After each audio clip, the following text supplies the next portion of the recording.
खोया हुआ शहर। एक समय की बात है, दूर दक्षिण में एक अनजान जंगल के बीच एक अद्वितीय और अति सुंदर शहर विराजमान था, जिसे काम्य कहा जाता था। कहते हैं कि यह शहर स्वर्णिम इतिहास का गवाह था और यह अपनी खूबसूरती और ऐतिहासिक धरोहर के लिए विख्यात था।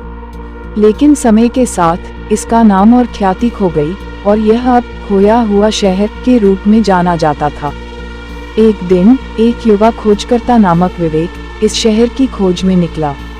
उसने सुना था कि इस खोए हुए शहर में एक विशेष रत्न है जो अनुमानित रूप से असीम शक्तियों का स्रोत है।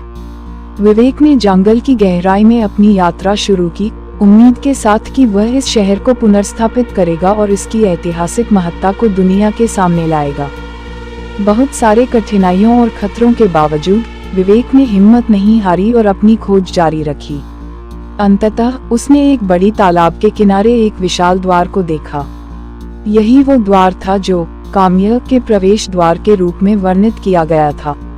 विवेक ने द्वार को धकेला और अंदर की ओर बढ़ा। वहां पर वह देखता है कि शहर अपनी पूर्वी वैभव और सुंदरता को कहीं खो चुका था, पर फिर भी उसकी अद्वितीयता और ऐतिहासिकता अभी भी विद्यमान थी। विवेक ने शहर की खोज की और अंततः उसने उस अनमोल रत्न को खोज लिया जिसे वह ढूंढ रहा था। इसकी चमक उसे अपनी महत्ता का एहसास दिला रही थी।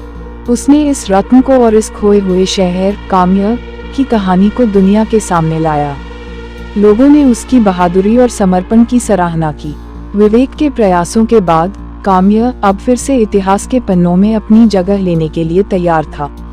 यह कहानी हमें यह सिखाती है कि भले ही कुछ चीजें हमारी नजर से दूर हो जाएं, लेकिन वे कभी खोई नहीं होती।